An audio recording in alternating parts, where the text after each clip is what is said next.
ছোট কাতলা মাছের ঝোল করব ভাজা মশলা দিয়ে। আলুগুলো সিদ্ধ করে রাখা আছে, লবণ হলুদ মাখিয়ে নিচ্ছি মাছে।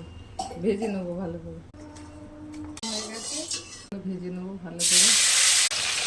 ঠিক আছে, তুলে নিলাম। মাছ ভাজা একটু তেল দিয়ে দিই, তেলের মধ্যে শুকনো লঙ্কা দিলাম, একটু কালো জিরে ফোড়ন দিলাম। সব একটু সিদ্ধ করে রেখেছিলাম, এবার ভেজে নেবো। ভাজতে আদা কাঁচা লঙ্কা বাটা আছে, লবণ দিলাম, হলুদ দিলাম, অল্প একটু চিনি দিলাম। কষিয়ে নেবো মশলাটা, একটু ভেজে নেবো। কষানো, এবার জল দিয়ে দেবো। 10 মিনিট মতো ফুটবে, তারপরে মাছ দেবো। দুটো বাটা মাছও আছে এর মধ্যে। মানে জিরে ভেজে গুঁড়ো করে বেটে রেখেছি, দিয়ে দিলাম। ঠিক আছে, ঝিঙে দিয়ে আলু দিয়ে ছোট কাতলা আর বাটা মাছের মশলা আছে।